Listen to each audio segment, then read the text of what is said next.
नमस्कार, मैं हूं निखिल और आप देख रहे हैं डेज़र्ट टाइम्स। आज बात कश्मीर के 3 उन शिक्षित युवाओं की, जिन्होंने अपनी शिक्षा के बाद में, अपनी कॉलेज के बाद में एक जॉब शुरू किया आदर्श क्रेडिट कोऑपरेटिव सोसाइटी के साथ। इन तीनों ने ही, ये जो तीनों नौजवान हैं, ऊर्जा से लबरेज ये जो तीनों युवक हैं कश्मीर के, इन तीनों ने आदर्श के लिए एक बड़ा व्यापार, एक बड़ा मार्केट बनाकर कश्मीर के अलग-अलग हिस्सों में दिया। अब स्थिति ये है कि इन लोगों ने जिस ऊर्जा के साथ काम किया था, वहाँ के जो लोग हैं उनसे जिस तरह का इन्वेस्टमेंट करवाया था, आज आदर्श के जो संचालक हैं वो सलाखों के पीछे हैं और तकलीफ अब इनकी दहलीज पर पहुँच गई है कि हर सुबह कोई घंटी बजाता है और अपने पैसे का तकाजा करता है। इन तीनों युवाओं से आज हम बात करेंगे, ये जानने की कोशिश करेंगे कि आदर्श क्रेडिट कोऑपरेटिव सोसाइटी से जो ये 21 लाख लोग पीड़ित हैं, ये हिंदुस्तान की कश्मीर से कन्याकुमारी तक फैले हैं। आप तीनों का स्वागत है मेरे शो में। Thank you sir. Thank you sir, thank you very much. हम सबसे पहले वानी साहब आप तक आएंगे। आप अपना एक बार पूरा नाम बताएंगे हमें वानी साहब? जी सर, मेरा नाम है महफूज अहमद वानी और मैं कश्मीर से कुलगाम डिस्ट्रिक्ट से बिलोंग करता हूँ और मेरी ब्रांच भी कुलगाम में ही पड़ती है सर। वो 2013 में उसकी इनाग्रेशन यहाँ पे डीसी साहब ने की थी। तो काम तो ठीक चल रहा था हमारा, जैसे कि सेम टाइम पेमेंट भी मिल जाता था कस्टमर का। बट अचानक 2018 में जो एबीपी न्यूज़ आई, उसकी वजह से पूरा ये जो सिस्टम है हिल गया। तभी से पेमेंट का इशू हो रहा है कस्टमरों को। अब जो पेमेंट नहीं हो रहा है कस्टमर को, वो तो हमें रोज फोन करते हैं और आधे घर भी आ जाते हैं। तो आधे फोन पे धमकी भी देते हैं, नहीं हमें अपना पैसा चाहिए ही चाहिए, किसी भी हाल में हमें पैसा चाहिए, आप जमीन भेजो, आप कुछ भेजो अपना, तो हमें अपना पैसा मिलना चाहिए। जिसकी वजह से हम बहुत परेशान हैं। तो एक तो नौकरी थी हमारी, वो भी चली गई, और दूसरा क्या कर सकते हैं सर, रोज परेशानी हो रही है। फोन पे फोन, कस्टमर फोन कर रहे हैं, एजेंट फोन कर रहे हैं, तो कोई सोल्यूशन नहीं आ रहा है आगे से। जी तो वानी साहब, ये अभी हम तकलीफ आपसे भी हिंदुस्तान निवेदन के कर हर कोने में वानी साहब, लगातार डेजर्ट टाइम आपके जो पीड़ित हैं, आदर्श पीड़ित के जो लोग हैं, उनसे लगातार बात कर रहे हैं। तकलीफ सब जगह पर एक ही है। ये तकलीफ आरिफ साहब आपके साथ भी होगी? Hello sir. सर सेम ऐसा ही हो चुका है जैसे अभी महफूज वानी सर ने हमें बता दिया। सर मैं बात करूंगा सर। आदर्श जब यहाँ पे आया था तो मुझे उस टाइम कुछ पता नहीं था। सो फर्स्टली सर, जो मेरे फर्स्ट एम्प्लॉयर है वो पीएनबी मेटलाइफ रही है सर। उसके बाद मुझे ऑफर आया था आदर्श क्रेडिट कोऑपरेटिव सोसाइटी से as an officer. So sir जब मैंने आपने क्या ज्वाइन किया? आपका बेसिक एजुकेशन क्या आरिफ साहब? सर एक्चुअली मैंने BCom honours in finance and accounts का किया हुआ है। वो किया है मैंने लवली प्रोफेशनल यूनिवर्सिटी से। सर उसके बाद मैंने सर स्टार्ट किया जॉब आईसीआईसीआई प्रूडेंशियल, उसके बाद पीएनबी मेटलाइफ में as an assistant relationship manager. Sir उसके बाद मुझे ऑफर आया आदर्श के साइड से एज एन ऑफिसर। सर मैं अनंतनाग का ही रहने वाला हूँ और अनंतनाग ब्रांच पे ही मैं एज एन ऑफिसर जॉब कर रहा था। सर उसके बाद क्या हुआ सर, जब जो ही मैंने स्टार्ट किया सर 2018 में आया था मैं आदर्श कोऑपरेटिव सोसाइटी में। सर उसके बाद 18 और 19 के दरमियान बहुत सारी ऐसे इन्वेस्टमेंट और जो आदर्श के डिफरेंट प्रोडक्ट और स्कीम्स थे, उनको मैंने एडवाइजर से, जो नए थे और जो पुराने थे, उनके साथ डिस्कस करके और मार्केट में जो फ्रेश कस्टमर्स थे या एग्जिस्टिंग कस्टमर्स थे उनके साथ वो डिस्कस करके उनसे नया कुछ पैसा उससे उनसे इन्वेस्ट बिजनेस करवाया। आपने दिया होगा आरिफ साहब? सर मैंने जो दिया होगा वो 30 लाख से कम तो दिया ही नहीं होगा सर। जो हमारी ब्रांच है सर, हमारी ब्रांच तो 6 करोड़ के करीब करीब होगी। अनंतनाग की ब्रांच की बात कर रहा हूँ मैं सर। जेएंडके में हमारी 16 ब्रांचेस है। तो सर मैं अनंतनाग की बात अगर करूँ तो 6 करोड़ का तो अनंतनाग नहीं दिया हुआ मतलब है। आपके पूरे जम्मू कश्मीर में तकरीबन 60 ब्रांच है Adarsh credit cooperative? 16 sir, 16। 16 okay. Yes sir, yes okay, sir, yes sir. चलिए। तो ताहा मकबूल साहब भी हमारे साथ हैं। ताहा मकबूल साहब, आप कहाँ से आते हैं कश्मीर में? जी, मेरा नाम ताहा मकबूल है। मैं डिस्ट्रिक्ट बडगाम, जो श्रीनगर के पास में ही पड़ता है, वहाँ से बिलोंग करता हूँ। जी। तो मैंने आदर्श क्रेडिट कोऑपरेटिव सोसाइटी को 2013 में ज्वाइन किया था। सितंबर 2013 में एज ए ऑफिसर मैंने भी ज्वाइन किया था। जी। फिर हम तो अच्छी तरह से काम चल रहा था यहाँ पे, कभी भी मैच्योरिटी का कोई इशू नहीं था, पेमेंट का कोई इशू नहीं था। एडवाइजर भी बहुत खुश थे, कस्टमर भी बहुत खुश थे। बहुत सारे एडवाइजर्स को हमने जॉब भी दिया, रोजगार भी फराहम किया, वो बहुत खुश थे।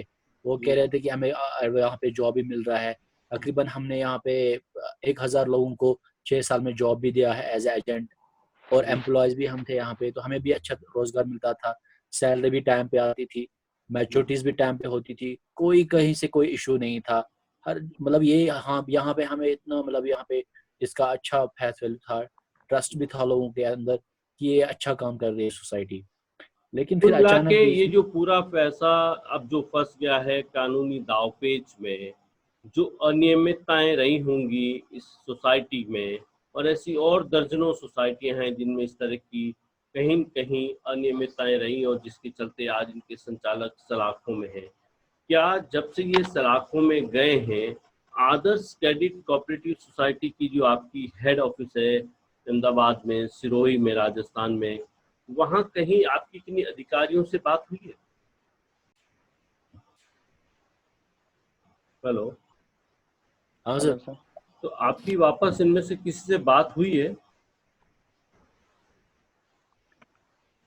हाँ जी, हमने बात की है, लेकिन आगे तो हम बात नहीं कर सके। मैनेजमेंट में जो भी बंदे हैं उनसे तो बात होती रहती है, लेकिन जो फाउंडर है हमारे मुकेश मोदी, या एमडी साहब है हमारे राहुल मोदी, तो उनसे हमारी बात नहीं हुई डायरेक्टली। लेकिन उनका जो स्टेटमेंट आता था, उनका वीडियो आता था, तो पहले पहले 2018 में उनके साथ वो जो वीडियो थे वो हमारे पास पहुंचते थे। लेकिन बाद में हमारे यहाँ पे नेट का भी इशू था, तो हमारे पास तो एग्जैक्ट इन्फॉर्मेशन भी नहीं थी, क्योंकि उसी उसी दौरान यहाँ पे आर्टिकल 370 का भी मसला था। तो हमारा यहाँ पे नेट का भी इशू रहता था, जिस वजह से हम पूरे अपडेट नहीं थे। तो फिर हमें देर से ही पता चला कि ऐसा मसला है कि ऑर्गेनाइजेशन को पीछे से ही वहाँ पे मसला चल रहा है। एबीपी न्यूज़ के रूप से जो न्यूज़ आ चुकी है छोड़िए, आबाद ग्लोबल। आरिफ साहब आप बताइए, आरिफ साहब, कि ये जो जी सर। कश्मीर में जो मामले चलते गए बीच में धारा 370 को लेकर, 35A को लेकर, उस दौरान इस सोसाइटी से जुड़े आप काफ़ी लोग थे जिनके पास एक रोजगार था। एक मोटा-मोटा कोई अनुमान होगा कि अगर इनके संचालक जिस अनियमितताओं के चलते जेल में गए हैं, उसके बाद कितने ऐसे आप जैसे युवा होंगे जो इस वक़्त बेरोज़गार हो गए हैं कश्मीर में? सर अगर बात करें अनंतनाग ब्रांच की, क्योंकि सर मैं ज्यादा टाइम अनंतनाग में रहा हूँ सर, हमारा जो कम्युनिकेशन था सर वो था रीजनल ऑफिस से जडो, या जडो से सीओ। सर जो रीजनल ऑफिस हमारा है वो जम्मू में है। जम्मू से सर जो कम्युनिकेशन जाता था वो जडो चंडीगढ़ में जाता था, चंडीगढ़ से सीधा राजस्थान सीओ में चला जाता था।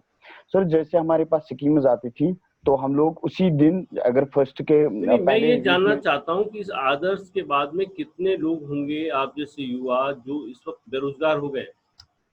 सर पहले तो सर हमारी ही ब्रांच में 4-5 बंदे हो गए हैं। उसके बाद सर हमारे ब्रांच में ही से 50-60 एडवाइजर तो हमारे ब्रांच से ही है जो बेरोजगार हो चुके हैं। बेरोजगार के साथ साथ सर अब वो डिप्रेशन में आ गए हैं, क्योंकि सर उन्होंने जितना भी पैसा इन्वेस्ट किया है वो ये सोच रहे हैं कि क्या हमारा जो इन्वेस्टेड मनी है क्या वो सेफ है। अगर सेफ है तो कब तक मिलेगा, अगर ना मिला तो हमें देना पड़ेगा। क्योंकि ज्यादातर जो एडवाइजरों ने मार्केट में जब वो गए तो वो ज्यादा पैसा नेचुरल मार्केट से उठाए हुए हैं।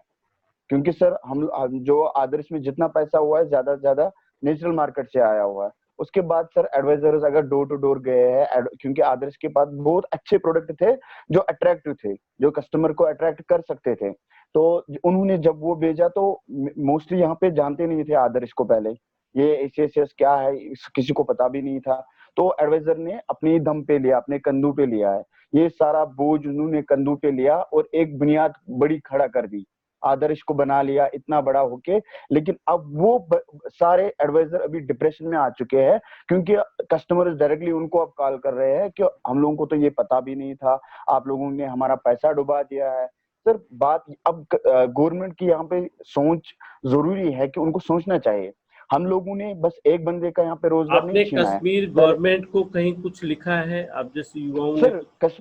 कश्मीर गवर्नमेंट को हम कैसे लिखते हैं सर, अभी 370 का मसला हुआ था, यहाँ पे गवर्नमेंट नहीं रही, गवर्नमेंट का मसला हो गया, बीजेपी और पीडीपी की तब कोलिशन चल रही थी सर, वो हट गई, पता नहीं चला कब कैसे हटी, गवर्नर आए, गवर्नर चले गए, उसके बाद 370 का मसला इतना बढ़ गया यहाँ पे कि लॉकडाउन पूरा रहा सर। अब खुलने वाला ही था कि ऊपर से हमारा जो सैप सिस्टम है, जिससे हमारा डेबिट क्रेडिट का जो सर चलता है, बैंक पे जितना भी डेबिट और क्रेडिट का चलता था वो पीछे से बंद हो गया।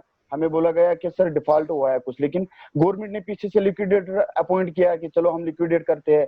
ये भी उन्होंने नहीं सोचा कि हम लोगों ने हमारे साथ इन्हीं सब के बीच में कोरोना और आ गया, कोरोना आ जी गया सर। सर, ये और एक मसला आ गया। इसके मसले के साथ सर गवर्नमेंट ने ये नहीं सोचा कि हमारे पास तो 3.5 लाख एडवाइजर्स है, 4 लाख हमारे एम्प्लॉय है। अगर यहाँ पे गवर्नमेंट को सोचना चाहे सर, ये हर गवर्नमेंट को सोचना चाहिए यहाँ पे, चाहे सेंट्रल रजिस्ट्रार ने ये हमें ऊपर से हमारा अकाउंट फ्रीज करवा दिया, उनको सोचना चाहिए कि हमारे पास जो अभी एडवाइजर है वो 3.5 लाख है सर, 4,000 एम्प्लॉय है हमारे पास, 21 लाख की हमारे यहाँ पे मेंबर्स है अभी हमारे पास सर।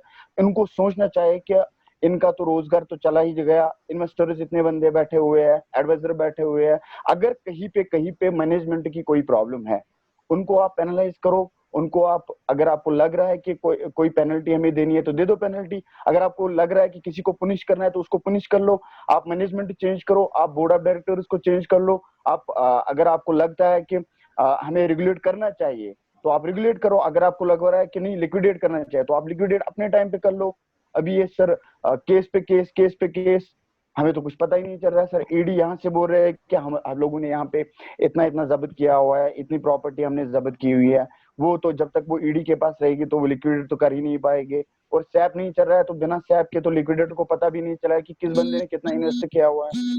ये तो गवर्नमेंट को ही सोचना पड़ेगा ना सर। सर चलिए, मेरे ये ख्याल तो से हम सर एक समझते हैं ये ना। है, तमाम दिक्कतें जो हैं ये हिंदुस्तान के कश्मीर से कन्याकुमारी तक है। कन्याकुमारी तक है, बस आप लद्दाख को लोगों का छोड़ के जो सर। दर्द है वो समझ में आ रहा है। इसमें सबसे बड़ी दिक्कत ये है कि जब कश्मीर की बात करते हैं, वहाँ के जब युवाओं की बात करते हैं, जब वहाँ से रोजगार छिन जाने की बात करते हैं, वहाँ पर आपके दूसरे अन्य राजनीतिक मसले भी बहुत ज़्यादा हैं, और इस बीच में जब आपके पास कोई रोजगार नहीं रहता है तो तकलीफ आपके घर में किस तरह की होगी वो मैं समझ सकता हूँ।